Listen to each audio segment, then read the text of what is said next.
Hola a todos, es 22 de marzo de 2022. Este es el podcast de Historias al Diván, analizando historias por el bien de la humanidad. Hoy es nuestro episodio número 13. Analizaremos la película Cenizas del Paraíso y bueno, que valga la advertencia, spoilers se van a discutir aquí de principio a fin. Los que ya conocen nuestro podcast saben que así es como jugamos. Y bueno, entonces, sin ir más lejos, quiero presentarles primero que todo en el primer cojín del diván a Annie, la que duerme con vos es tu nena, papito. Miranda. Ay, me encantó esa frase. Y sí, será la esta. Pero bueno, en fin, un gusto estar acá nuevamente. Bueno, de la película yo esperaba un drama de esos que hacen llorar. Afortunadamente no fue eso, así que pude disfrutarla tranquilamente y muy interesante. Ya vamos a hablar un poquito de eso. Bueno, en el segundo cojín del diván tenemos a Carlos. El señor 5 nos dijo que el 4 se escapó y nos dejó un disquete acusando al segundo cojín del diván, Barba. Bueno, yo todavía no estoy seguro de si me merezco ese apodo, pero la película está genial, con todos los asesinatos y todos los involucramientos que hubo, está genial, me pareció fabuloso. Perfecto. Dale. Y en el tercer cojín del diván tenemos a Olga. Si la abrazo se ahoga, si la suelto se cae, Echavarría. Bueno, muchas gracias por tenerme por acá nuevamente en el diván. Y bueno, sí, vi la película, me costó mucho trabajo, pero la vi. Y bueno, ya hablaremos ampliamente. Y por último, tenemos a Rafael. No soy novio de una tilinga, Miranda.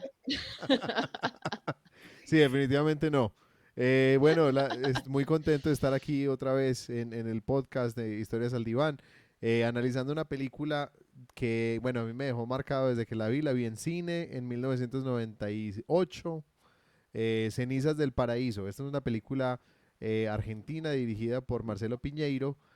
Fue ganadora del premio Goya a Mejor Película Extranjera de Habla Hispana en el año 98. Y bueno, quiero que empecemos a comentar de esta película. Hay un montón de cosas que ocurren alrededor de esta historia.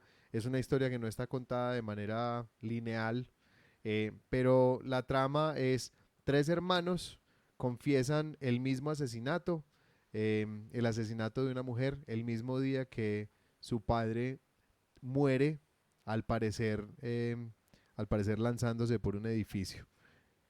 Y yo quiero que entonces entremos en materia. ¿Qué les parece si entramos con esa parte de la construcción de mundo de esta película? Ok. Bueno, aquí tenemos un pedazo del mundo real nuevamente, pero en este caso nos estamos basando en los poderosos, en los sistemas que muchos especulamos que existen debajo de cuerdas, que muchos sabemos que también existen, pero sobre todo enfocándonos no en la parte de, digamos, de manejo mundial y esas cosas, sino enfocándonos de lo que hay por debajo, lo ilegal, lo que una persona con mucho poder y poca moral es capaz de hacer. Y además de eso, también estamos hablando del mundo en que abogados penalistas se tienen que mover todo el tiempo, que son, empezamos a investigar a alguien que es, digamos, sospechoso de varias cosas, pero que sabe cubrir muy bien sus huellas, que tiene muchos contactos. Y eso es algo que se refleja muy bien cuando muestran que hay dos jueces encargados de los dos casos que están interconectados entre sí. Y que uno de esos jueces, al que le llaman babosa durante todo el tiempo, se nota mucho que quiere tomar posesión del otro caso porque algo sabe o algo le encargaron. Estamos hablando de una persona que tiene poder no solamente financiero, que es el papá de la protagonista, de la chica asesinada, sino que también tiene un tráfico de influencias muy amplio, así que tiene muchas personas que trabajan para él. También tenemos a este abogado penalista que lo está investigando, que está yendo hasta el fondo para poder desenmascarar todo lo que está haciendo, que casualmente resulta ser de ascendencia griega y un griego que conserva sus tradiciones. Por ahí también hay una mención muy fuerte cuando la persona, la juez que está también encargada de este caso, encuentra un símbolo nazi, dando a entender que no solamente es una persecución por esto, sino que también es ideológica en ese sentido, una persecución racista que también se ve muy bien cuando lo invita a ver sus campos, que realmente es para darle una amenaza porque le está diciendo, tú solamente eres un griego, yo soy un romano, y como yo soy ascendente de los romanos, soy mejor que tú, así que si te sigues metiendo conmigo, te voy a matar.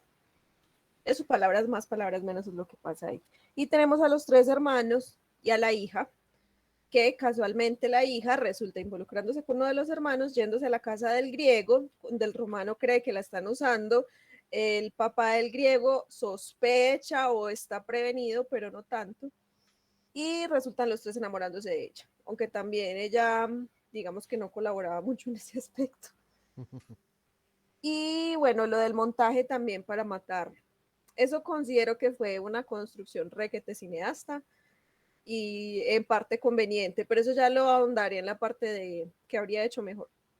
Pero sí, el montaje que hicieron para poder matar al abogado fue un montaje que, digamos, en la vida real es como un poquito más difícil de hacer, pero que para el caso de la película, del misterio, funcionó. Y ya eso es como lo que yo tengo acá de la construcción del mundo. Yo no sé, yo he visto, es que aquí mismo han ocurrido tantas cosas, aquí en Colombia, y en México, Carlos también está haciendo la México señal, que también, uno ve claro. cosas como estas, este asesinato, donde muestran un choque en una parte para distraer mientras matan a otro en otra parte. Y bueno, o sea, cosas aquí hemos visto muy parecidas a esas. Y cuando hay suficientes dedos poderosos involucrados, nos ha tocado escuchar ya que dicen, que le dicen a la familia, le entregan el cuerpo y le dicen, no, no investigue. Entonces tapan por completo las investigaciones.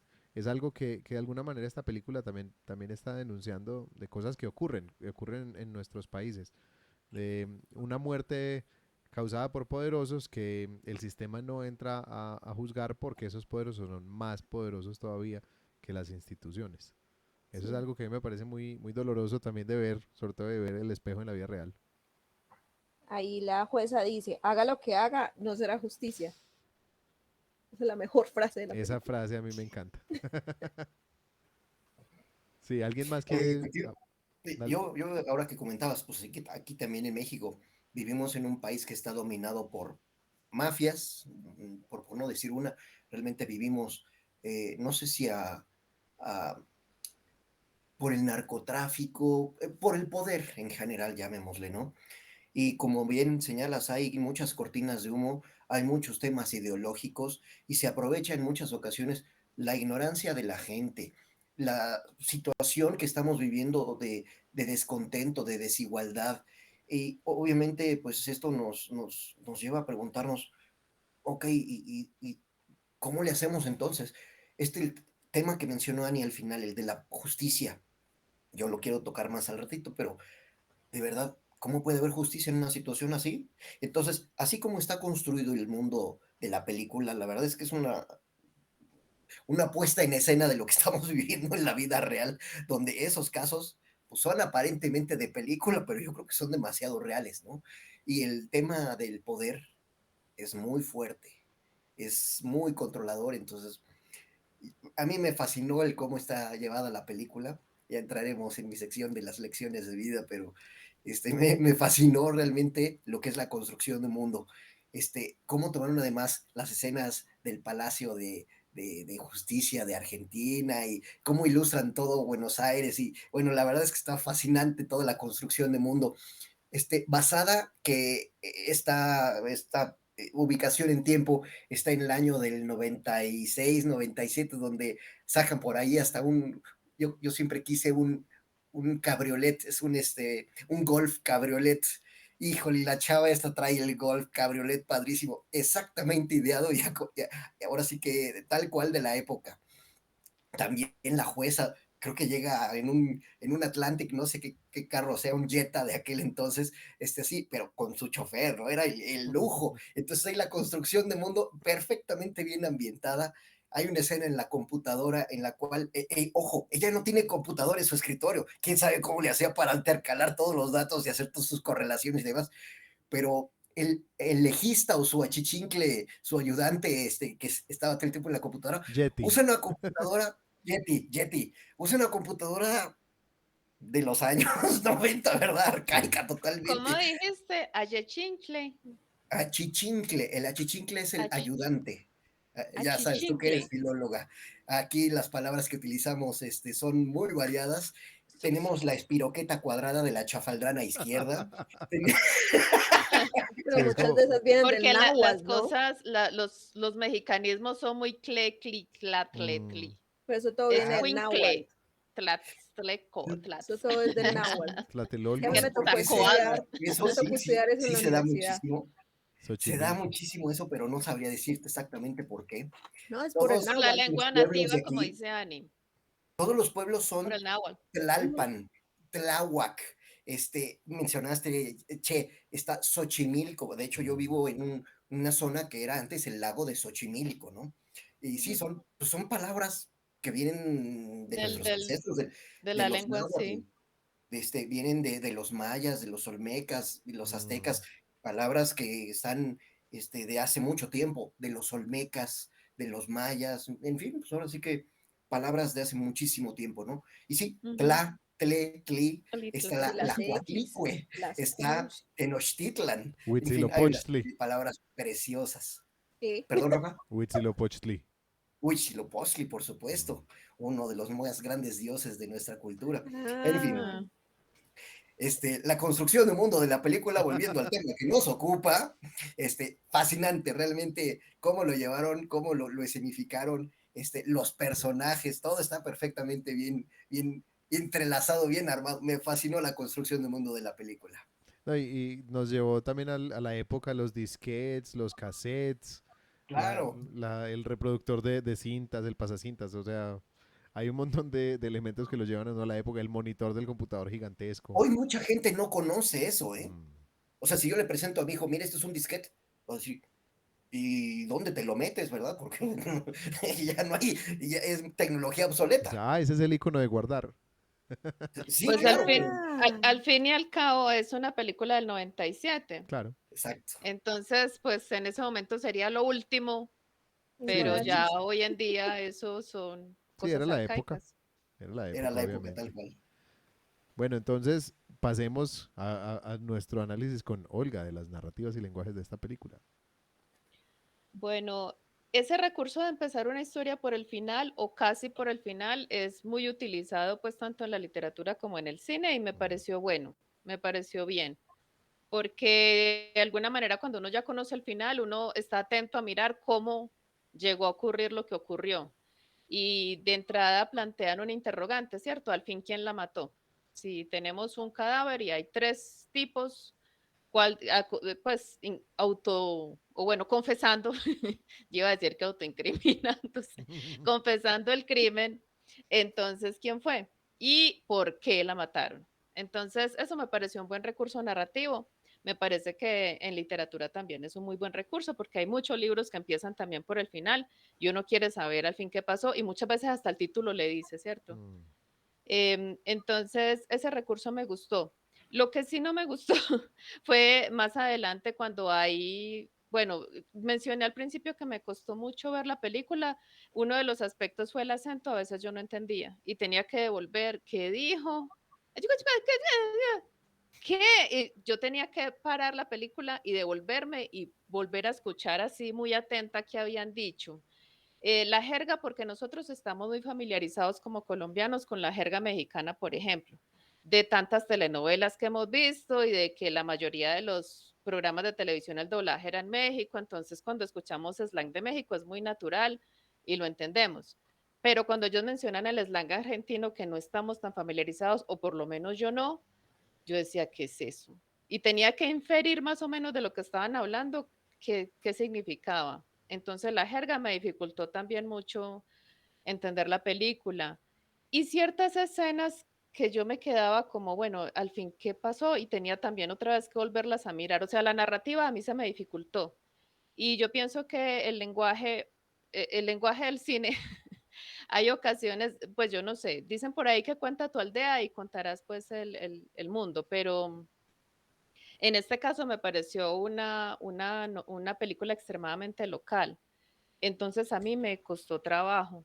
Em, no sé, o sea, había muchos aspectos de la narrativa de la película en la que yo como que los asuntos de jerga o los asuntos del acento o otros asuntos más externos a la trama me sacaban.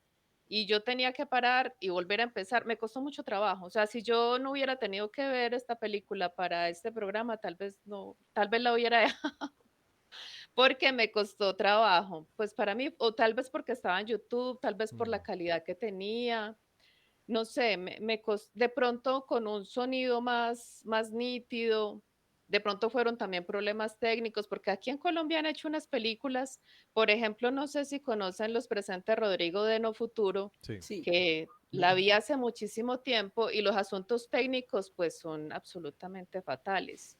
Y demeritan mucho la trama, porque hay un ruido, hay ciertos diálogos donde hay un ruido por allá, les fallaron los micrófonos, se les metió alguna interferencia y eso pues lo descoloca mucho a uno en la trama. Y mirando la película, hubo más de una escena que yo decía, ¿y si hubieran empezado mejor la película por aquí? ¿Y si lo hubieran empezado por acá? O sea, empecé yo misma como a tratar de volverla a contar y y replantear muchos flashbacks. Eh, en cuanto a las actuaciones, también había momentos en que no me gustaron, en que se iban muy al melodrama de la telenovela, en el que yo decía, este director, ¿por qué no repitió eso mejor? Que sonara más creíble, que fuera más auténtico, ¿cierto? A mí me pasó cuando vi el cadáver de la hija de Ana. Sí, completamente. Esa escena, uy. Eh, entonces, también yo pienso que en el aspecto narrativo eso le pasa mucho a uno y cuando se trata de escribir, o a mí me ha funcionado, pues, leer en voz alta para otras personas. Entonces, las bobadas que uno escribió, los diálogos tontos, ahí mismo quedan en evidencia cuando uno los dice en voz alta. Y en el caso del cine, yo creo que la prueba reina es que el espectador pierde, otra vez se desconecta del sentimiento de la escena por la mala actuación. Rafael mencionaba el otro día la inconsistencia entre el libro y la película de Room. Cuando la chica llega a ver ese cuarto donde ha estado presa tanto tiempo y en la narración del libro ella vomita Ujú. y uno dice, sí, pues es perfectamente creíble. Uno como lector entiende, acepta, comprende y eso lleva la escena a un nivel más alto. Pero lo que pasa en la película lo descoloca un poquito a uno, porque ella mira esa habitación como miraría uno la casa donde uno creció, ¿cierto? El colegio cuando uno vuelve después de graduado, ¿cierto? Y ahí sí uno dice, bueno, no, no corresponde tanto. Entonces eso me pasó en algunas escenas de esta película, donde uno esperaba una escena muy dramática, muy bella y es, ay, la mataron, ay, la mataron, la mataron. Pues una cosa que uno ve así toda. Bueno, y así hubo otros momentos en la película. Bueno, y esta niña, bueno, no sé, yo viendo la película de la muchacha recordaba otra película que vi hace mucho tiempo y la busqué, pero no fui capaz de dar con ella y por otra parte estaba absorta en muchas otras cosas, trabajo, casa, y no tuve tiempo de buscarla bien. Pero hay una película donde todos se enamoran de ella, pero ella no está así en pelota en el baño, ay, yo te voy a secar la espuma, ¿es cierto? Ay, ¿cierto? Como tan evidente ¿cierto? Era El una coqueteo. calientahuevos. Sí, sí, Del todo. Sí, Ana, uy. buen Sí, término. sí, no, Esa no, Ana. no. No, Necesitaba esa palabra porque todo el tiempo viendo la película yo decía, pero esta nena qué, pues, o sea, si yo estoy en la ¿Y casa qué de mi pasó, novio, Rafa? ¿cierto? O sea, la manera de actuar de ella, pues no la mostraba tan inocente como de alguna manera quería aparentar. Yo no tengo la culpa que todos se enamoren de mí, ¿cierto? Ujú. En esta otra película sí es así, o sea, la niña es excesivamente bonita y la actuación de ella no es, ¿cierto? Como la de esta, sino que uno dice, bueno, es que realmente, pues, es muy difícil resistirse a esa mujer porque es demasiado hermosa y porque era muy dulce y por la actuación que ella hace muy buena. Pero la de esta chica pues no me agradó, o bueno, así estaba el guión de pronto que ella tenía que estar ahí como medio en y pelota todo el bueno, día. y me decepcionó un poco porque yo estuve esperando todo el tiempo que ella estuviera de alguna manera aliada con el papá. Ah, ya. Y cuando no resultó así, bueno, eso ya es como lo que yo habría hecho mejor. Pero cuando no resultó así, sentí como un poquito una decepción. Pero coincido con ustedes en que Esta película es una manera de narrar la realidad de estos países y aquí en Colombia, por ejemplo, en los procesos judiciales, aquí no son los jueces, sino los fiscales los que son amenazados y asesinados y los testigos. Ujú. Y hay procesos donde matan todos los testigos y de alguna manera muy extraña, nadie sabe quién los mató, Sí, ¿cierto? Y la persona implicada en el crimen ni siquiera resulta imputada por esos asesinatos. Ah, no, no hay más testigos porque a todos los mataron y ya sale libre. Prisión Eh, domiciliaria sí mucho. es muy indignante. sí. Lo único que yo rescato, o bueno, lo que se me quedó de la película que me costó tanto trabajo ver fue eso, ¿cierto? La indignación que uno siente frente a la injusticia y de pronto un poquito con el único personaje que me identifiqué, que rescaté y y que me gustó la actuación fue la jueza. Sí, Totalmente. Cecilia Roth, ajá. actoraza, ¿eh? Ella sí me gustó. La ex esposa de Fito Páez, Sí, Cecilia. No Sí, lo divina. sabía. sí, Sí, ella, La voló. digamos que ella no se hizo famosa por eso, pero eso les dio más fama todavía a los dos. O sea, Fito, un gran la cantante, estaba relación. casado con la mejor actriz de Argentina en ese momento, que ese mismo año ganó premios por Martín H. Y después de eso actuó en películas de Almodóvar, estuvo en Todo sobre mi madre, ella es la protagonista de Todo sobre mi madre. Ajá. O sea, una Ah, gran actriz, Cecilia Roth. Y en esta película la estamos viendo en su mejor momento, en la época dorada de su carrera. Sí, o sea, yo pienso que realmente la actuación más fuerte de esta película es la de ella. Seguida, a mi gusto, por Pablo. Pablo es Sí, claro. el abogado. Que este Leonardo Sbaraglia ha sido también, ha hecho ya una carrera larguísima también en el cine español. Él estuvo dentro de la trilogía del Bastán, que un gran éxito en Netflix, un gran éxito literario también. Y bueno, entonces, digamos que hay unos actores que a mí me parece que son los que sostienen realmente la actuación. El médico a mí me fastidia un poco, pero tiene sus momentos. Nicolás Macantasis, me parece que tiene sus Ujú. momentos. El pequeño sí es un poquito más, Alex, Alejandro sí es como el tonto de los tres. El tonto idealista. es el pito flojo. ay, Ay, qué pesar. No, pero, ¿sabes? En términos de narrativa, hay un efecto que esta película, un efecto narrativo que me encanta en esta película, es un efecto de contraste que utilizan varias veces, que es momentos donde están mostrando la vida de ellos muy bonita y te lo intercalan con una escena muy dramática del presente. Entonces, hay una que no se me olvida, que es cuando están en la casa, después de la fiesta, después del baile griego, y Alejandro quiebra un plato y todos le dicen, pero boludo, ¿qué haces? Ese era de la abuela. Y él dice, estoy muy feliz. Y corta inmediatamente la escena de Ana sobre la mesa del forense. Ese efecto lo utilizan varias veces durante la película y me parece que es un Mm, efecto muy fuerte, que logra comunicar muy fuertemente como esas ideas. En esta película sí, yo estoy de acuerdo, hay cosas que funcionan muy bien, hay cosas que han envejecido muy mal. Por ejemplo, la primera escena, la caída del juez, ese efecto ha envejecido horriblemente mal. Había formas, como lo hicieron al final, hubiera funcionado mucho mejor sí. para esa primera toma. Esa caída en primer plano de su cara, con la pantalla verde atrás clarísima. Por otro lado, el cine argentino ha mejorado muchísimo.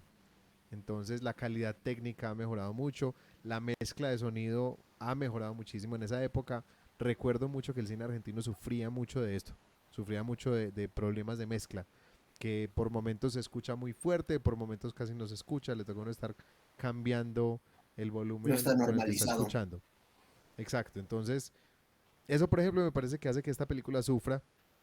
Y bueno, y el transfer para YouTube es un desastre, pues es la única grabación que hay como disponible. Carlos me dice que al parecer sí está en esta plataforma de Stars. Stars, pero realmente pues fue muy difícil encontrar otra grabación de la película.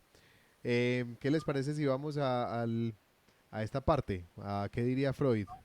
Ujú, Yo ujú. primero que todo quiero hacer como como recordar el asunto de los tres hermanos, porque el asunto de los tres hermanos se utiliza mil veces en la literatura, pues en los cuentos, en los relatos, en las novelas, los tres hermanos, y los tres con características muy distintas.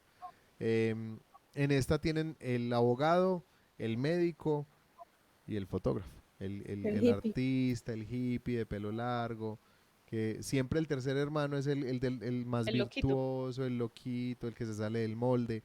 Es como, eso es un elemento muy repetitivo, yo diría un cliché también. Y el juez que es ese tipo honesto e incorruptible, que uno sabe que en Latinoamérica un juez honesto e incorruptible tiene ya la lápida en la Sentencia de muerte. espalda. Sí, pues que le dice que es algo que duele mucho, que pues yo quisiera de verdad poder decir, bueno, no, pero hay jueces, estoy seguro que los hay, jueces de esos incorruptibles y honestos.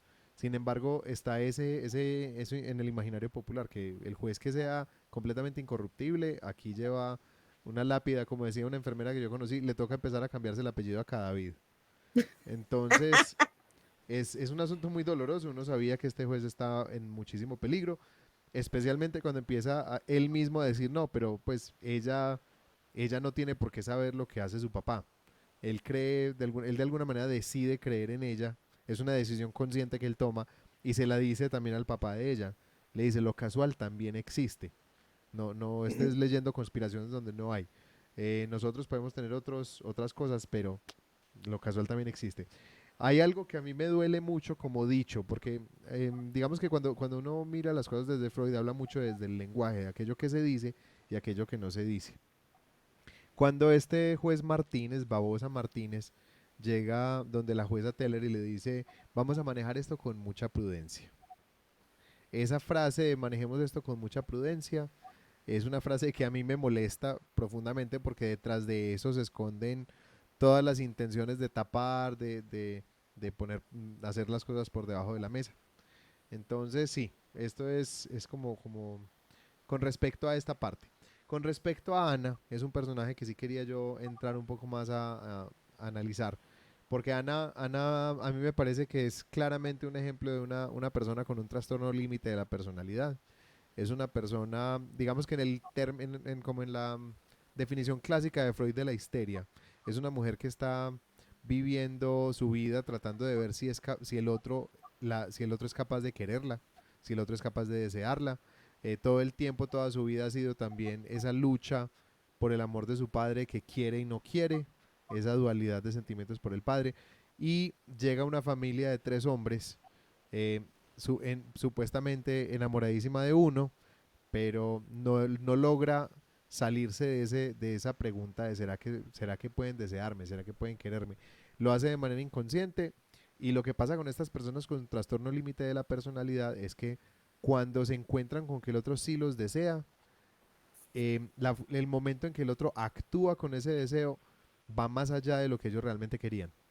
Entonces, cuando Nicolás hace su movimiento y ella finalmente accede como con ese deseo que también ella sentía, finalmente es un deseo que se le torna a ella displacentero, porque eventualmente ella mira hacia atrás, entiende lo que hizo y le genera un sentimiento de culpa gigantesco, tiene que enfrentar a Alejandro y no es capaz de decirle lo que pasó, pero tampoco era capaz de controlar ese deseo y esa necesidad como de saberse validada a los ojos del otro, saberse deseada a los ojos del otro. Y de ahí viene todo ese juego de estar en paños menores todo el tiempo, el baño de espuma, el coqueteo constante, son formas muy comunes de ese trastorno límite de la personalidad.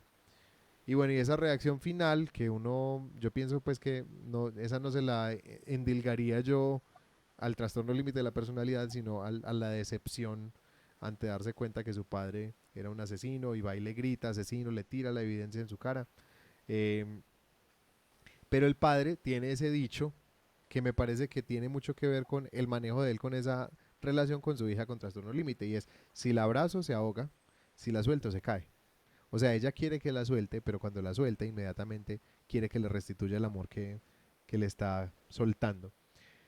El final para mí de esta película, yo a ese final no lo tocaría. El final como tal de los 3 hermanos. Hay cosas del final que sí, lo que tiene que ver con otros personajes, pero el final de los 3 hermanos, cuando ella está haciendo el informe del caso y dice, haga lo que haga, no será justicia, y los muestran a ellos 3 bajando por el ascensor, yo eso no lo tocaría, porque me parece que deja deja o sea, a mí me quedó la sensación desde que la vi la primera vez, una sensación muy fuerte en ese momento de aquí, o sea, no hay forma de que ellos salgan de aquí limpios, no hay forma de que ellos salgan de esta situación eh, a volver a lo que eran, porque finalmente era una familia muy linda, era una familia donde había mucho cariño, eran este papá que moría de amor por sus tres hijos y la relación entre los tres hijos de tanta apertura y eso se rompe por completo. Entonces me parece muy doloroso. Y ya lo que tiene que ver con la música, bueno, yo siempre he sido un fanático del rock argentino, de la música argentina. El acento a mí no se me dificultó precisamente por eso, porque yo he estado metido e interactuando con gente de Argentina muy seguido. Entonces, digamos que para mí esa parte no fue una barrera. Estuvo la canción Pedro Aznar, uno de los grandes íconos de esa Argentina. ola del rock Ay, nacional. perdón, pero hubo dos momentos donde la música perjudicó totalmente la escena. Esa música que pusieron en la escena del caballo cuando estaban por acá cabalgando y todo eso me pareció horrorosa. Como ¿cómo era esa telenovela gringa? Dinastía o Sí, Dallas, una cosa así, ¿cierto? Cuando habían Ay, bueno, escenas sí. de campo que era como una música por allá gringa, Country. antigua, maluca. sí. Me pareció fatal. Y hubo otro momento, yo decía, si a esto le ponen una música argentina, no sé, que piense uno en gauchos, en una cosa de Mm, esas así, uf, habría sido bellísima esa escena. Porque el campo es muy lindo, porque lo de la cabalgata es muy romántico, ¿cierto? Y ella quería sí, sí. crear esa atmósfera, pero con esa música mataron la escena. Yo era mirando esa escena y decía, no, no, por favor, no, quiten esa música. Eso me mató. Y hubo otra también, que si le hubieran cambiado la música, la escena hubiera cambiado completamente. O sea, hubiera sido una escena memorable en vez de ser para uno como una cosa de pena ajena. Porque también hubo un momento en que pusieron una música como de telenovela, como la que ponen también en La Rosa de Guadalupe en los Mm. momentos dramáticos. Pero no me acuerdo ya la escena cuál fue. La del caballo sí se me quedó, que yo dije, cuando Rafa hable de la música, tengo que mencionar que aquí sí mataron la escena. O sea, ¿cómo daña una escena? Escoger mal la música, ponerle una música que no es. Bueno, ahora sí bueno, y también te quería preguntar, el trastorno límite de la personalidad es lo que llaman una persona histriónica. Cuando dicen esa mujer es No. una histriónica, ¿no? O sea, las características histriónicas forman parte del trastorno límite de la personalidad, pero no es como lo único, ni es lo más importante. A ver, histriónico significa ser la estrella, ¿no? Es que hay mujeres que son muy dramáticas, estas mujeres que le hacen un drama al marido, y cierto. Entonces, aquí, pues, y en mi familia dicen es que es una histriónica, ella es una histriónica, esas mujeres que hacen mucho escándalo y toda la familia las mira, y cierto, y le tiran el agua al otro en la cara, o sea, son cosas muy, muy dramáticas. Ujú. Eso Entonces, puede se formar, dice que esa persona es histriónica, como que le gusta hacer mucho show. si eso podría ser parte, o sea, obviamente ya habría que analizar caso por caso, mirar síntomas, pero sí podría formar parte de un trastorno límite de la personalidad. No Las es lo personas único. con este trastorno límite de la personalidad tienen muchas dificultades para controlar sus emociones y sus pasiones. Digamos que la parte límite la define que está en el límite entre la neurosis y la psicosis. Se ve muy al borde, tienen momentos en que pueden tener características conversivas, o sea, convertir en síntomas físicos asuntos psicológicos. De estas personas, Freud investigó muchas que se quedaban ciegas por asuntos emocionales, personas que se quedaban ciegas por Tremendo. completo, perdían la visión.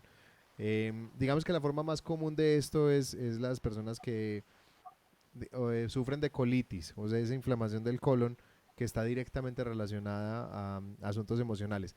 No toda inflamación del colon es parte del trastorno límite de la personalidad, pero hay muchos casos en que sí. Ay, qué Eh, pena. En esta parte de Freud, yo también quería preguntar otra cosa. O sea, a mí me surgieron, pensando en las secciones del podcast, preguntas. Y en este caso, la falta de mamás. Las mujeres de la familia, ¿estorbarían para la trama y por eso no las incluyeron? ¿O qué pasaría ahí que ninguna familia, ninguna de las dos familias había mamá? Entonces, yo me preguntaba, ¿cómo sería esta misma historia con mamás? ujú, Em, eso me, hay muchos momentos en los que ellos comparten, por ejemplo, la interacción de la muchachita con el papá, ¿cierto? Que es como una cosa amor-odio, todo el tiempo amor-odio, celos, porque los celos, ¿cómo fue la frase que dijiste al principio? La que duerme con vos es tu Ah, nena. sí, la que duerme con vos es tu nena, papito. Sí, ese tipo de celos tan freudianos. Y lo que pasa con los chicos y el papá, ¿cierto? Tan cercanos, y sobre todo el papá con el mayor, que le dices que eres igualito a mí, ¿cierto? Es que eres tan parecido a mí, como la identificación tan fuerte que hay con ellos. Mm. Entonces sí quería preguntar en esta sección de Freud, si tú crees, Rafa, que fue intencional el asunto de eliminar a las mamás, si las mamás se estorbaban Es para que contar la historia. a ver, yo creo que muchas de las decisiones que uno toma como escritor tienen más que ver con aquellas cosas que uno mismo no es capaz de nombrar de sí mismo. Que aquí falte la madre en la familia de los tres hermanos obligó al papá a ser padre y madre, y este es un papá que fue padre y madre. Entonces fue una No forma precisamente, porque está Isabel, Ah, también. la sí, nana. Isabel Ah, fue sí. una figura la muy, nana muy es muy especial para madre. ellos, sí. Sí, sí, Pero de todos modos tiene eso le razón. da a él un rol con el que uno tiene que ser muy empático. O sea, es una forma de mostrarnos a un hombre cansado, que ha sufrido, pero que muere por sus hijos, que ya está arriesgándolo todo. Y esa parte de arriesgarlo todo creo que también tiene con no tengo tanto que perder porque ya perdí al amor. No sé qué tan consciente sea esa decisión. Yo creo que eso es más un asunto inconsciente del escritor. Y lo mismo con Francisco Muro. Francisco Muro es un hombre, bueno, no, la historia con la esposa es muy dolorosa. Cuando la niña, cuando Ana dice, es que mi papá me dijo, escoge entre tu madre y yo. Y Ujú. yo abracé a mi papá para despedirme y mi mamá se fue pensando que ella había escogido a su padre. Ella se quedó con su padre por un error de interpretación. Entonces ahí hay una figura de abandono y es una niña que está todo el tiempo buscando que se le restablezca un amor que perdió. Y es un amor que no va a recuperar. Es un hueco fundamental en su psiquismo, en su economía emocional. Ella tiene ese hueco para siempre y cuando es amada por Alejandro, eventualmente eso tampoco es suficiente porque no logra llenar el hueco que ella trae de esa pérdida, de ese abandono de su madre.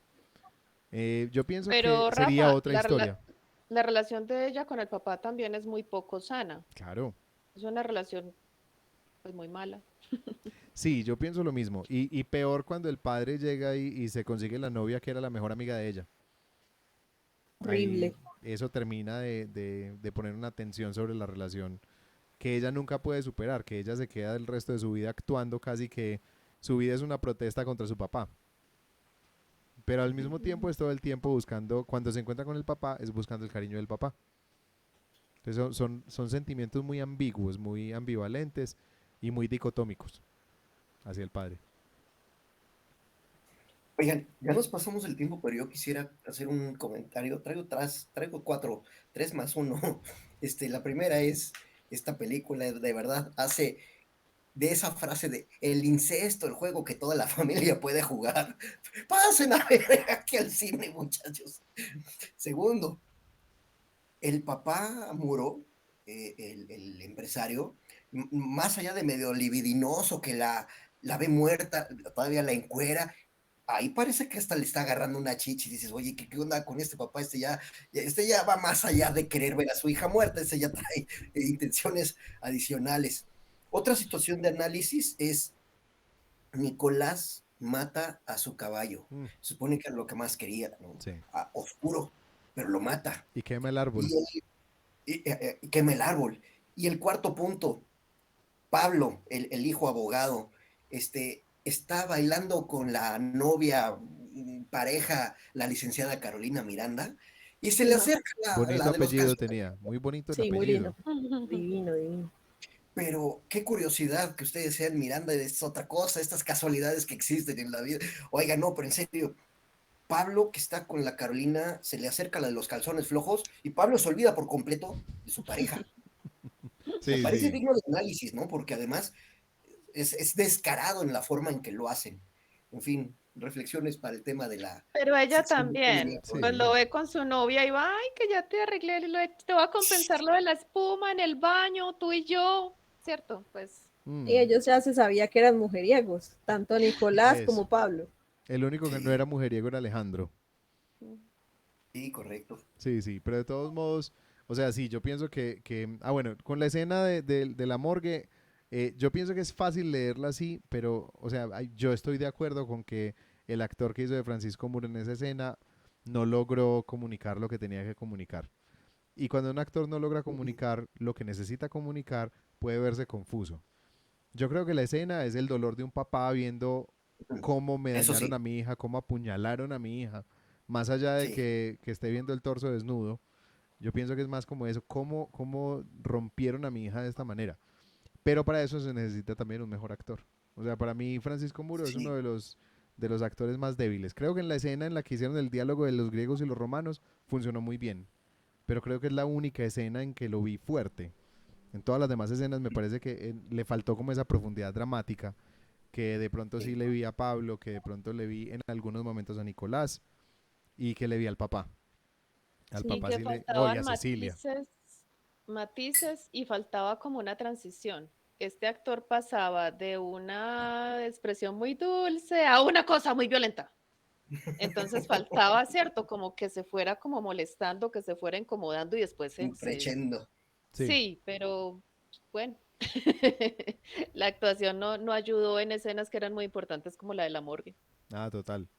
Ahora, ahorita les estaba diciendo de la canción de Pedro Aznar de todo amor que existe en esta vida. Esa canción, por ejemplo, para mí es de las que no funciona. Creo que en esa época, especialmente del cine argentino, ellos intentaron hacer que las canciones fueran muy protagonistas y le subían todo el volumen para que se escuchara toda la letra de la canción mientras ellos hablaban. Creo que no funciona, eso lo intentaron en un montón de películas argentinas, es algo que he visto que han ido abandonando. A mí me alegra porque me parece que no viene al caso. En otro momento hicieron Canción para una mujer que no está. Sí pienso que las escogencias de canciones, esas canciones, algunas funcionaban muy bien desde la letra, pero no desde la música. O sea, la de Pedro Aznar pienso que funciona desde la letra, pero no desde la música. La que sí me parece que utilizaron muy bien es la ópera. Utilizaron Madame Butterfly. sí, un Bel Vedremo de Madame Butterfly de Puccini. Y el uso aquí fue muy adecuado. Pero hay un leitmotiv musical que utilizan un montón de veces, que es el de la música griega, y le hacen un montón de variaciones. Y ese leitmotiv me parece que sí funciona y es muy hermoso como lo utilizan durante toda la película. Yo voy a cerrar por aquí mi sección. No sé si alguien más quiere agregar. No. Me dio risa la grabadora con la música, ¿Te dio risa qué, perdón? y la grabadora era muy viejita. Sí, sí, Era como la que tenían mis tíos, las que utilizaban para beber cuando yo estaba chiquita, mis tíos. sí. Una grabadorcita, sí. Me dio risa pues la grabadora, pero sí, se entiende pues que ellos están tratando también de disimular la conversación y añade dramatismo pues a lo que está ocurriendo ahí, a todos los reclamos. Ujú. Sí, sí, sí. Bueno, Sí, yo sin quiero duda. que Carlos nos dé sus lecciones. Híjole, pues ya que me dan el poder, y el poder si no se usa, se pierde. Pero con Por- gran poder viene gran Eso responsabilidad, lo Carlos. aprendimos de Lo Spider-Man, ven, claro. sí. y fíjate bien con qué monstruo te metes. Métete con un monstruo de tu tamaño. Así que voy a empezar con las preguntitas. Y la pregunta del examen que nos plantea esta película. A ver, es pregunta para entrar a la maestría, ¿eh? Alex tiene 22 años, Pablo tiene 26, Nicolás tiene 28. ¿Quién mató a Ana? Ese tipo de preguntas. Que no, ¿qué onda? De todos estos, Alex tiene 22. ¿Quién cuernos mató a Ana? La historia es, literalmente lo mencionan, The Montagues and the Capulets, ¿no? Los Capulets y los Montejo de Shakespeare. Una obra fascinante también. Y ya también supe de dónde se inspiraron para la película de The Greek Wedding. También pensé en esa película. It comes from Greek. No, ya vi de dónde. It comes from Argentina. ¿Por qué no se hacen las preguntas correctas? La jueza hace una serie de preguntas que hacen todos los investigadores, ¿no? ¿Dónde estaba? ¿Y usted qué estaba haciendo? ¿Y por qué no fue a buscar a su hermano? ¿Y por qué lo vieron en su cabaña? ¿Y por qué mató a su cabaña? Sí, cabrón, pero no hace las preguntas ¿Y dónde está el cuchillo? ¿Cómo la mató? ¿Qué le hizo al cuerpo? Son las preguntas que realmente resolvían el caso de, porque ella estaba investigando, ella, la doctora Teller, la juez Teller, estaba investigando el asesinato de la chava, ¿verdad? Pero no hacía las preguntas correctas, porque no sabemos hacer las preguntas correctas. Ya saben que esta sección es de las preguntas, ¿no? Y luego vienen las preguntas familiares, que entre parte de la sección de Rafa de la vista de Freud, la tal Ana de verdad era una caliente, se cogió al hermano, al Nicolás, pero ella quería con todos.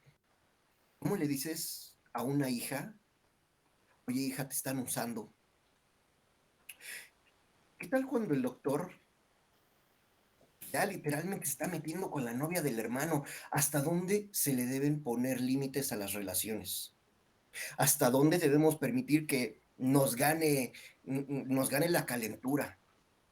Dicen por ahí, enamorarse es peligroso, coger es excelente, ¿verdad? Pero híjole, hay que tener mucho cuidado con lo que están haciendo estos muchachos. ¿Se va a casar con Alejandro? ¡Ojo! No te casas nada más con Alejandro. Aquí en México tenemos unos pastelitos que le llamamos los chocorroles. Los chocorroles vienen en paquetitos de 2. Y en este caso no te casas nada más con Alejandro, te estás casando con los hermanos, con el papá, con la familia, hasta con la servidumbre, ¿no? Que hay una escena en la cual le dicen a Isabel, pues es que usted también juega en todo esto, ¿no? Isabel juega un papel importantísimo. Mencionábamos hace un ratito la falta de madre, pero a la vez esa Isabel era la que fungió como madre para la familia de estos 3 hermanos, ¿no? ¿Qué onda cuando Ana encuentra la verdad al grado de que hasta quiere asesinar a su padre, no lo quiere atropellar? Y sí, va y le bota los papeles, pero su intención era realmente un nivel de coraje y de ¿por qué no se hizo las preguntas correctas a tiempo? Oye, ¿realmente mi padre es tan bueno como lo dice? Oye, ¿mi padre realmente está ayudando? Oye, ¿mi padre qué está haciendo como para que esto le vaya de tal y cual forma? Y otra pregunta que me parece crucial a la hora de que estamos hablando de la familia es, el hecho de que haya una visita en la casa, ¿puede hacer todas las preguntas que quiera? Pues no, hay cosas que son privadas y que son, dice ahí una palabra, son, este, ¿cómo menciono la pregunta? Son intimidatorias, son, no recuerdo exactamente la palabra que utiliza, pero evidentemente está transgrediendo la libertad de la familia. Entonces, ¿hasta dónde podemos llegar en ese sentido de la familia, ¿no? La pregunta esencial de la película es, ¿qué es la justicia? Comenzamos el programa diciendo que vivimos en países muy complicados. México particularmente pues está dominado por las mafias, por el narcotráfico, y vemos cortinas de humo todo el tiempo. Vemos un problema muy grave en el cual los delincuentes, los criminales, entran a la puerta giratoria del Ministerio Público y salen exactamente por el mismo lugar por donde entraron, ¿no?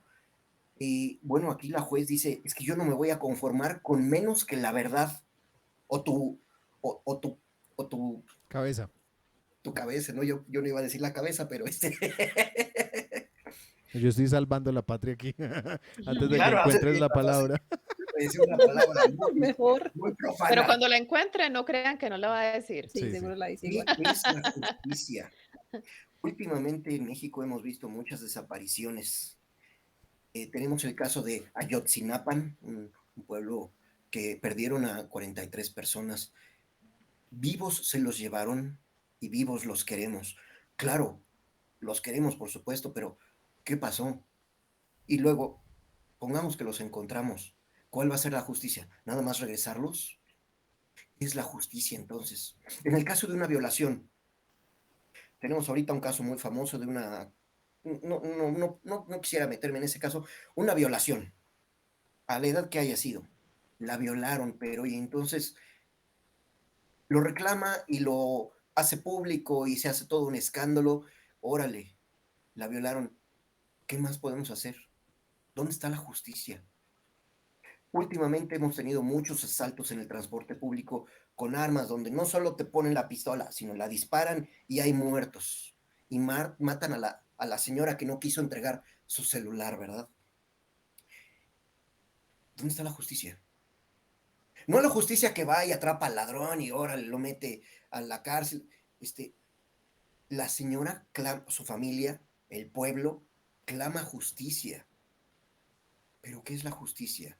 ¿Cómo restituyes la vida de Ana o la vida de el juez investigador, del abogado, etcétera? ¿Cómo restituyes realmente a una violación? ¿Cómo restituyes? ¿Cómo se puede hacer justicia? ¿Justicia es meter a la cárcel a tal persona y ya con eso? ¿Buscas una restitución económica? Porque además todo se resuelve así, con una restitución económica, y eso no es justicia. Pero lo más interesante o la lección que a mí me deja la película es, no siempre se puede hacer justicia. La misma juez Teller estaba involucrada ya en el caso y por lo tanto, aunque exista la casualidad, no se puede hacer justicia. Me gustó mucho la película precisamente porque el planteamiento de cómo se resuelve todo el crimen, se sabe quién la mató, no lo dicen explícita ni tácitamente, pero sabemos quién la mató, sabemos quién la siguió matando y sabemos quién la encontró muerta y quién se la llevó y quién la encontraron en la cajuela y demás, pero eso no lo dicen. Entonces, el planteamiento vuelve a la pregunta esencial. ¿Se puede hacer justicia? Abro discusión, muchachos. Pues es que la justicia es ciega, realmente. Entonces, lo que es justicia para unos no va a ser justicia para otros. Mirando el caso de nuestros dos poderes enfrentados en la película, tenemos al juez justo, bueno, correcto, incorruptible, como mencionamos ahorita, y tenemos al empresario corrupto, que no mueve nada del mismo, pero mueve toda la maquinaria, que no tiene escrúpulos de nada, que es hipócrita, que es mentiroso. Entonces, él tiene su justicia y él tiene la otra. La justicia siempre pide retribución. O sea, lo que nosotros llamamos justicia es realmente una retribución. Y si esa retribución me satisface, entonces es justicia. Pero obviamente para él era justo que muriera el juez porque él estaba en su camino. Pero para él era justo no que muriera el empresario, sino poderlo desenmascarar para que dejara de matar gente. Así que la justicia nunca va a ser una, ni va a ser unánime. Esa es mi visión, obviamente, mi opinión. Ya a mí, la lección que a mí esta película me dejó, que fue una lección que de alguna manera he descubierto con los años, después de verla la primera vez y se me quedó grabada esta película, es una lección que tiene más que ver como con la escritura. Y es cuando se escribe una novela de suspenso, cuando uno escribe un misterio como este y no quiere que se revele la verdad hasta el final, igual uno tiene que tener muy claro desde el principio todo lo que ocurrió. Em, Cuando yo empecé a escribir mi novela tuve esto en la cabeza todo el tiempo. Yo ya al principio sabía cómo habían ocurrido los asesinatos, cuáles eran las motivaciones del asesino, cuáles eran, incluso cómo era la escena final. Yo ya esa escena la tenía clarísima desde el principio. Fue más un proceso de ir descubriendo los demás detalles y cómo se iban revelando. Pero importantísimo como a la hora de escribir una novela de suspenso como esta, eh, una novela de suspenso donde quiero ir revelando la información lentamente, es tener todo clarísimo desde el principio. Yo creo que eso es una de las cosas que me dejó a mí esta película. Por otro lado, pues obviamente ya tiene que ver con la forma como la vida está hecha de esos contrastes y de esas tristezas y esas alegrías. em, que, bueno, estamos en una época en la que todo el mundo clama por mensajes positivos todo el tiempo y piden buena energía y vibrar en altas vibraciones, pero yo pienso que hay que abrazar un poquitico el hecho de que hay una oscuridad también en nosotros y que eso forma parte de nuestra vivencia humana. Y tratar de negarla, por ejemplo, mucha gente yo he escuchado que no le gusta el terror porque le parece que trae oscuridad, pero es que esa oscuridad está ahí. La oscuridad no la trae la película. La oscuridad está en mitos, en las cosas que has escuchado, en las cosas que te han enseñado. Entonces, de alguna manera es como, sí, abraza eso que eres y abrázate de manera completa. Abrazarte no es abrazar aquello que te genera alegría y nada más. Abrazar es aquellas cosas que te han hecho sufrir, aquellas cosas que te han hecho sentir dolor y ser capaces de ponerlas, y esto sí, de nuevo, definición de Freud del libro, ser capaces de poner esos dolores y esos traumas en el pasado para no seguirlos reviviendo como presentes. Pero no es ignorarlos ni darles la espalda, es ser capaz de vivir con ellos a pesar del dolor que hayan podido causar. Pero es que la alegría solamente se conoce en contraposición a la tristeza. Yo esta película me recordó, pues entre muchas cosas, me hizo pensar en un texto de la Biblia que dice, hace la pregunta, ya que a Carlos le gustan las preguntas, ¿quién puede cargar fuego en el seno sin quemarse? Entonces, eso se aplica, digamos, a todas las situaciones de la película, tanto a nivel familiar como a nivel de los asuntos, pues, del crimen y todo eso. ¿Quién puede inmiscuirse en estos asuntos sin sufrir las consecuencias? Y en el caso de la familia, ¿quién puede estar jugando el jueguito de esta niña sin terminar de alguna manera causando mucho daño? Entonces, me puso a pensar la lección, pues, que yo extraigo de la película, la importancia de la lealtad, que la lealtad debería estar por encima de la calentura Mm. y la ética, ¿cierto? Si cada cual desde su profesión, desde su rol en la familia, hiciera las cosas como tienen que ser, cuánto dolor nos ahorraríamos todos. Ujú. Entonces, esa es como mi lección de vida a partir de todas las situaciones que se presentan dentro de la película. Yo me pongo en el caso de que, pues nosotras somos 5 hermanas y mis cuñados me repugnan, pero supongamos que me gustara alguno. Y yo digo, no, jamás, o sea, para mí es imposible poner por encima del amor que le tengo a mi hermana la calentura del momento, por bueno que esté, ¿cierto? O sea, podría ser Henry Cavill, que ya es decir mucho, eh, que es decir demasiado, ¿cierto? Sí. Pero no, o sea, para mí el amor por mi familia está por encima de la calentura que sea. Yo más bien me echo el bañito frío, más bien doy una vueltecita, ¿cierto? Más bien, él lo Una hizo ya vueltecita. tarde, me voy, pero no, no, pues yo pienso que ahí es para preguntarse uno, ¿cierto? Si vale la pena, Mm. si vale la pena uno transgredir ciertos límites. Ujú. Y si uno poniéndose en el caso de esta niña se puede salir con la suya, que creo que es muy difícil. O sea, yo me ponía a pensar todos los posibles escenarios y todos eran malos, ¿cierto? Así ella no hubiera resultado asesinada de la manera en que resultó, entre los hermanos se podían haber matado, en fin, podían haber pasado tantas cosas malas en torno a esa situación. Entonces, sí, yo creo que ese tipo de películas lo deben hacer a uno reflexionar en eso, en que uno tiene que estar muy consciente de las consecuencias, no pensar tanto en el momento. A pesar de que las canciones le dicen, viva el momento, solo existe la hora, pero no es así. No es así. Ese ¿Cierto? momento presente lo va a llevar a uno a un futuro Y el futuro es largo. posiblemente muy malo. Ujú. El futuro es largo. Yo me pregunté mucho al final, o sea, yo siempre, y siempre he tenido esta pregunta con respecto a esta película. ¿A ella sí la mataron o ella se suicidó? Sí, porque en la escena parece como que ella se le arroja el cuchillo. No, como ella toma Realmente sí. la mano de él y se Sí, clava el cuchillo ella misma. Sí, sí. así lo leí yo.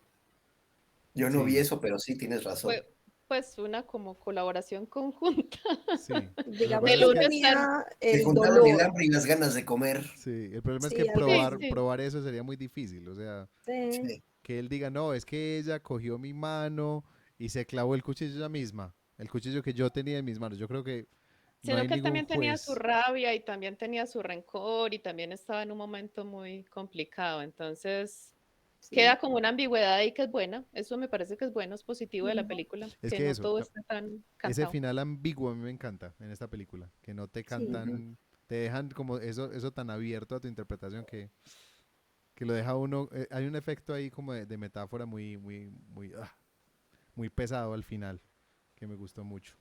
Pero pienso que vale la pena que discutamos, ¿será que lo habríamos hecho mejor? Ah, Olga hace Híjole, risa malvada. sí. Olga quiere decir o empiezo yo. Empieza Ani. Ok. Yo lo que iba a decir, hubo cosas que me gustaron mucho, pero por ejemplo la escena de la muerte del papá. Primero lo que mencionaba, un montaje ya demasiado montaje, demasiado hollywoodense, digámoslo así. Como que entonces el motociclista con el carro de policía, que el carro de policía no resultó siendo un policía, sino una persona cualquiera manejando un carro de policía, que se chocan y los dos matones entran al Palacio de Justicia como si no fuera nada, no hay cámaras, entonces nadie se da cuenta, no hay cámara en el ascensor, Bueno, la nadie dice señora de la nada. limpieza. Ah, la señora de la limpieza dijo, pero después. Pero es la Pero en clave, ese ¿eh? momento, Mm. sí, pero pues cámaras de seguridad en un Palacio de Justicia que no haya ni siquiera un portero Pero en o alguien que revise 1997. las cosas. Sí, o sea, hay Eso que considerar pensaba que yo, y yo, bueno, de pronto era que en esa época a la gente no se le ocurría que podían entrar matones a un Palacio de Justicia. Entonces, puede que fuera por la época, pero eso fue lo que a mí me sacó. Yo dije, no, pero es que pues, o sea, hello. O sea, solo faltaba que apareciera Spider-Man volando y salvar al señor. Así lo vi yo. Sería otra Otra película. cosa, sí, totalmente. Otra cosa, la parte de Alejandro matándola. A mí esa parte, sí, si en efecto fuera él el que la mató, yo me enojaría.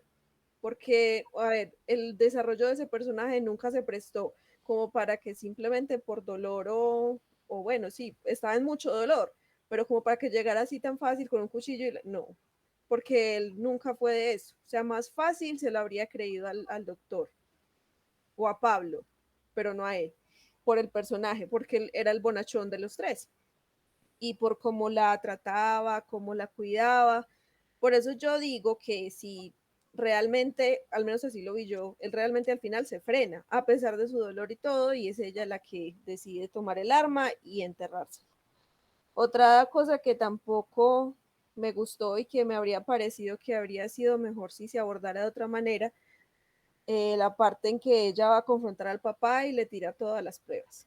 Ella tratando de probar su inocencia, se da cuenta y lo que hace es callar cuando ella está tan enojada con su papá en ese momento. Para mí esa parte no me gustó, me habría parecido más lógico que ella tratara de enviar las pruebas por separado o las dejara disponibles y se fuera a confrontar a su papá. Pero ahí le devolvió al papá su poder. Entonces esa parte como que no me parece que funcionara tanto. Pero yo creo que eso tiene que ver con la dicotomía de sentimientos de ella con su papá. sí, sí. Ella Pero no quería sé. salvarlo, ella quería salvarlo. Sí, pero igualmente llegó, tuvo la oportunidad de hacer algo y no lo hizo. Mm. Entonces para mí fue como, pero Sí, yo ¿por creo que es qué? que de querer salvarlo a querer incriminarlo hay un camino muy grande que ella no fue capaz de transitar. Ay, no sé. Pues sí, ella estaba tan comprometida con la familia del otro, o sea, los griegos, no sé, creo yo que tal vez no lo habría hecho directamente, pero sí habría dejado algo. Y ella lo que hizo fue simplemente regar los documentos. Y bueno, otra cosa, ¿cómo es que ella simplemente se queda en la casa de los griegos? Nadie dice nada, entra el matón del papá y nadie dice nada, lo dejan entrar así como así, nadie dice nada y luego el papá dice, pero entonces todo el mundo entra a esta casa, pero si es tu casa. Entonces sí, esa parte también fue como súper ilógica. Pero bueno, nuevamente puede que fuera por la época, pero pues no lo creo. Y ya, esas fueron como las cosas que para mí habrían podido cambiarse un poquito para mejorar la película. Ok. Yo coincido con Annie, hay cosas como que son absolutamente ilógicas y además inexplicables. Y aunque trates de hilar las cosas al final de la película, me cae que no tienen sentido. Esto, por ejemplo, del matón del papá que pasa, sí, pasa, estás aquí en la casa, bienvenido, Mm. ¿no? Y pasas hasta la cocina. Pues, cosas de ese tipo de ilógicas no ayudan y no aportan. A mí me molestó que está como que muy oscura la película. Entiendo que es novela negra, que están dándole un asunto medio lúgubre, pero me parece que está demasiado oscura la película. No tiene nada que ver con el formato, que se entiende que siendo un formato de los noventas, pues es un formato arcaico, parecería que está hecha en 320 por 240 de una resolución bajísima, pero más allá de eso está muy oscura la película. Y mencionaba Olga al principio cuando veíamos el tema de las narrativas, no se entiende lo que dicen. Mínimo pónganle unos subtitulitos para que podamos entender lo que dicen. Yo los Porque, busqué. Mm. yo también, pero no encontré desafortunadamente. No se entiende lo que dicen. Y aunque utilizan un español como que muy, muy genérico. Hay cosas que pues sí están muy argentinas y no les entiendes del todo. Yo habría cambiado eso. Y la música, nefasta la música. Incluso Madame Butterfly, perdón, es una obra increíble, es una obra preciosa, nada que ver con lo que estaba en escena en la película. Entonces, francamente, la película amerita para una buena música. La música que le ponen de suspenso, híjole, no, ni en las telenovelas ponen esa música de suspenso tan calabaza. Pero bueno, esas cosas a mí me distrajeron, me incomodaron, me dejaron de mucho pensar, de mucho, pues, es que aquí le faltó, pero bueno, también se entiende que es parte de lo que quería. El autor, y a lo cual creo que no es algo que hemos tocado, la autora fue una periodista que escribió varias historias, supongo que de este tipo, no alcancé a ver cómo son, pero yo pensaría que esta fue una de sus obras cumbre porque realmente está muy bien estructurada, muy bien hecha. Le decía a Rafa antes de entrar a la sesión que yo no acostumbro a este género, pero me gustó mucho porque la hicieron bien, la estructuraron bastante bien a nivel conceptual. A nivel técnico tiene varios errores que sí amerita atención y amerita un replanteamiento de la película. Pero en general, pues es una historia de los Montejo y los Montagues and the Capulets, muy bien estructurada, ¿eh? Bueno, hay muchas cosas que yo hubiera cambiado en esa película. Rafa dijo que el juez tenía pues muchos aspectos como de madre, se ve muy buena gente, muy querido, pero yo pienso que un juez es como la señora, tienen un cargo que los obliga a mostrar mucho carácter. Entonces, la señora, a ver, usted no me venga aquí a decir esto y aquello, y si le tocaba por teléfono también decía, a ver, tráigame eso para acá, usted quién es, en fin, un juez tiene como esa característica. Y Ujú. este juez era muy Le falta. pasivo, ¿cierto? Mi papá no era juez, pero mi papá hubiera sacado a ese señor a machete de la casa. Pues no a machete, pero sí por lo menos le hubiera dicho, pues me retírame al favor, o qué, ¿usted quién es? ¿Usted qué hace aquí? ¿Cierto? Le falta mucho carácter pues al personaje. Hay muchas escenas, yo ya mencioné muchas cosas que habría cambiado, como la música y el orden de algunas escenas, porque aunque a Rafa le gustó, a mí a veces esos cambios me parecieron que no, porque muchas veces uno ve que lo que muestran hay muchas películas que son con esos cortes y el flashback corresponde. Mm. Por ejemplo, precisamente cuando se muere fulano de tal, recuerdan cómo lo conocieron. Precisamente cuando la hermana la estamos llevando al altar, nos acordamos cuando éramos niñas y nos comíamos el helado, o sea, como que están ligadas. Y aquí, en algunas, no en todas, no había como esa asociación, como si a la hora de pegar la película, que en ese tiempo la pegaban así, la hubieran pegado mal pegada, o sea, ay, se nos metió la escena que no era, o yo no sé, esos flashbacks yo hubiera modificado el orden de la película completamente, porque había cosas que eran relevantes para la historia que se contaban, o yo lo habría contado de otra manera, mejor dicho. Hubiera construido esas, ¿cómo es que se llama eso? Eso tiene un nombre. Cuando hacen como todos los cuadros principales del guión. Como Pues mi hijo que storyboard. eso, lo hubiera armado de otra manera, el storyboard, la música. Yo pienso que cuando una película es de un país hay que aprovechar las particularidades de ese país Ujú. y mostrar las cosas propias de ese país, porque eso realza el ambiente que se presenta, el paisaje. Hay muchas películas, pero a mí me gusta mucho el cine mexicano también y me acordaba de Amores Perros, me Ujú. fascinó. Y uno siente eso, es México, México, México, lindo y querido. En cambio, en Ujú. este caso me hizo mucha falta Argentina, pues lo poquito que yo conozco, porque no conozco tanto esa cultura, la música me hizo falta más argentinismo ahí. Sobre Em, todo, perdón, te interrumpo un segundito. sí, Argentina en aquellos entonces era potencia. en el Estaba el, 97, Pues sí, porque en los ochentas es cuando se da el boom de la música en español, del rock en del español, rock en y español. particularmente 97, pues se cumplen 10 años de rock en tu idioma. Y fue una cultura de muchísimos argentinos. Mencionaste a Mm. Fito Páez, pero ese es entre muchos, ¿no? Sí. Miguel Gustavo Mateo. Cerati, Por supuesto, hubo muchísimos. Entonces, realmente ahí te doy totalmente la razón. valía muchísimo la pena explotar el talento argentino que existía en Yo el término. en esa sí Digamos. tengo que hacer una salvedad y es que ellos hicieron exactamente eso. O sea, ellos se fueron a los artistas que para ellos eran importantes en ese momento, que eran Pedro Aznar, Vox Day.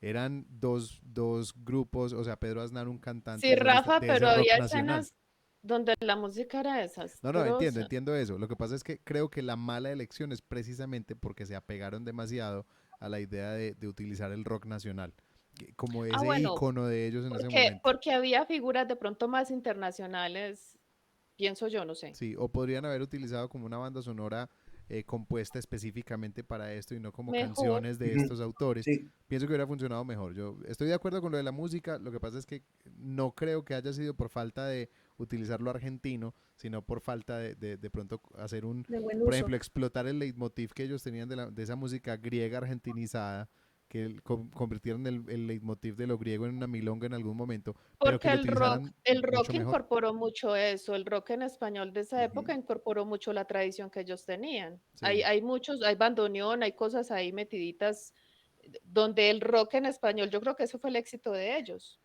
sí, Y lo mismo algunos, pasó acá. Por algunos ejemplo, de digamos ellos. con Aterciopelados, ¿cierto? Pero Agarrar la baracunata y ponerla sí, rock. lo que pasa es Pues que digamos yo que no sé, esta es la opinión que yo tenía es que del fíjate rock que en español, lo que que pasa se con volvía muy de nosotros, aunque el rock no era de acá, porque de alguna ujú. manera los grupos agarraron. pero es que Claro, Colombia fue Sí, un caso muy particular del rock, porque Colombia fue el único país que no quiso meterle política al rock. Argentina, México tuvieron un movimiento de rock contestatario a nivel social pero, importantísimo. pero es que ellos también estaban viviendo una realidad muy fuerte en No, Chile, pero sobre nosotros todo. estábamos en una cosa horrible en ese momento. Lo que Sí, pasa es que, pero una dictadura como la de Pinochet, o sí, sí, sea, siempre esas expresiones populares son una forma de escape para esa represión tan fuerte. pero en ujú, esa época del gran boom del rock, Colombia estaba en plena guerra con el narcotráfico y aquí Sí, no ocurrió eso con el rock. Ocurrió con el metal, pero el metal nunca tuvo ese ruido como hacia medios, jamás lo tuvo. O sea, Kraken, por ejemplo, como el grupo más importante de metal de Colombia, tenía mucha crítica social, pero eso no tuvo pues la repercusión que sí tuvo en países como Argentina, como Chile, como México. Y por eso cuando la gente habla de Terciopelados y trata de meterlos en ese grupo, cuando mira los temas de Terciopelados eran todos temas muy limpios, eran muy del amor, del desamor, mientras que el resto del rock en Latinoamérica estaba hablando de lo social. Entonces esa fue como la razón por la que digamos que Aterciopelados llegó en un momento en que ya ese rock se había vuelto bien comercial, entonces Aterciopelados pudo pegar en toda Latinoamérica. Pero digamos que pero en la yo época lo que estoy social no. hablando es de que la música incorporaba elementos locales, aunque Mm, fuera rock. O sea, que me parecía que la fórmula que funcionaba era esa.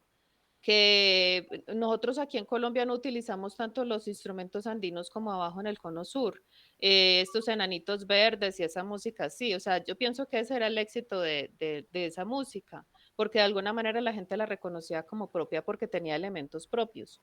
Entonces, en cuanto a la música de esta película, con la cuestión griega, con la cuestión romana, con los elementos que ellos tienen, los instrumentos que ellos tienen autóctonos, ahí hubo cantantes de rock en español que incorporaron mucho mm. eso y que me parece que de pronto, no, lo correcto hubiera sido crear una banda Eso. sonora de la película. Ese es el punto que yo creo que hubiera sido el cambio que yo Haberle hubiera querido hacer es encargado a eso. uno de tantos una canción bien chévere Parecido para a la lo que hicieron película. con Tango Feroz. A mí Tango Feroz me parece que a nivel musical a nivel narrativo hay muchas cosas que a mí me fastidian de Tango Feroz, pero a nivel musical es espectacular. Yo lo que habría hecho mejor con esta película es, primero que todo, la caída de la primera escena. Esa caída era un mal efecto en esa época y es un efecto malísimo con el tiempo, o sea, con el tiempo se ha puesto mucho peor. Entonces, esa escena la hubiera hecho distinta. Y por otro lado, sí pienso que hacía falta aquí cerrar la historia de Francisco Muro. ¿Qué pasa ujú. con Francisco Muro? Aunque sea que nos digan, sí, finalmente le taparon todo. Aunque sea que nos digan eso, pero me parece que hacía falta darle cierre a esa parte de la historia porque lo de los hermanos queda cerrado, pero lo de Francisco Muro no. Yo creo que es que, a ver, esta película, obviamente cuando uno tiene una película que ha sido referente toda la vida, hay una nostalgia grande que hace que uno embellezca los recuerdos de muchas cosas. Creo que qué fue lo que a mí de esta película me quedó más fuerte. Primero que todo, la narrativa no lineal, que también estoy de acuerdo. Muchas películas que después he visto yo con narrativas no lineales lo han hecho mejor. Eso, completamente de acuerdo. Esta fue la primera que yo vi. Fue la primera película que yo vi que tenía una narrativa no lineal y creo que por eso se me quedó tan grabada esa forma de narrativa.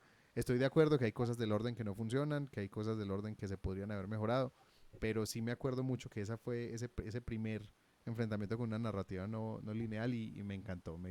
Se me quedó grabado, me pareció una forma brillante de contar una historia en una época en que nunca había visto eso. Creo que eso es lo que hace que sea más especial y ese recuerdo. Es distinto verlo en esta época, ya después de haber visto muchas otras que han hecho eso mismo. Bueno, entonces, Perdón, Carlos, Rafa, dos comentarios. Eh, Estamos hablando de Pedro Aznar, es efectivamente un super músico de Argentina. En aquellos entonces ya trabajaba, él estudió en Berkeley School of Music, Berkeley College of Music. ujú, Es la mejor escuela de música. Trabajó con grandes personajes, entre ellos Pat Metheny, y el trabajo que tiene con Pat Metheny, que es el mejor guitarrista de todos los tiempos, según muchas historias, es para que le hubieran dedicado realmente el espacio que ameritaba a hacer una banda sonora de la película. Ese era un tema. Segundo tema, yo creo que el hecho de que haya sido un asesinato al estilo, le mencionaba también a Rafa antes de entrar, estaba un personajazo, un super investigador privado, Columbo. Si no saben quién es Columbo, lean las historias de Columbo, muy al estilo Alfred Hitchcockianas y cosas que se meten ahí bien pinches raras hasta que de repente dices, es que usted era zurdo, a ella la mataron por ser, por el lado izquierdo, entonces me hace que usted la mató. De verdad, vean las historias de Columbo. Me fascinó el cómo lo estructuraron así, pero sí, está muy basada en ese tipo de historias pues de novela negra, ¿no? Muy interesantes los asesinatos. Vean a Columbo por ahí. Ya, era lo que quería comentar, Rafa. bueno, entonces yo los invito a que hablemos un poquito de nuestras redes. eh, Vamos a despedirnos con eso. Olga, empecemos contigo. Bueno, Olga Chavarría, escritora en Instagram, en TikTok y bueno, mi fanpage en Facebook y en mi sitio web olgachavarría.com. Bueno, Ani, El mío sigue siendo el mismo, Ana Isabel Miranda Chavarría en Facebook, Aranía28 en Instagram. super Carlos. Yo estoy disponible como cabarsal.com. También de ahí nos vamos a Facebook, Cabarsal en Facebook, Cabarsal en Twitter, Cabarsal en Pinterest, en TikTok, todos Cabarsal. Bueno, ¿Y tú, Rafa? a mí me encuentran como Raf Miranda Mus en Instagram, en Facebook con Miranda Historias o Rafa Miranda Escritor. Y al podcast nos encuentran en www.historiasaldivan.com. También nos pueden escribir correos a historias.divan, no, historiasdivan.com, @gmail.com. Vea pues, me enredé. historiasdivan@gmail.com. En la página de Facebook, historias.al.divan. En Instagram, historias.divan. No, ha sido un placer tenerlos hoy con nosotros una vez más. Gracias a todos en los cojines del podcast. Este ha sido el podcast de Historias al Diván, analizando historias por el bien de la humanidad. La próxima semana estaremos viendo una película recomendada por Ani. La de hoy fue recomendada por mí, la próxima es recomendada por Ani. Se llama The Wolf Children, los niños lobo. ¿Dónde la podemos encontrar, Ani? Pues esa película es japonesa, está en Facebook, sé que sí. En Facebook. Ya sí en plataformas de streaming lo dudo mucho. Bueno, Esa sí es un poquito más difícil. vamos a buscarle y les contamos por redes donde de pronto donde la pueden encontrar. Y bueno, los esperamos la próxima semana. El podcast de Historias al Diván, analizando historias por el bien de la humanidad. Muchas gracias a todos. Nos vemos. Bye.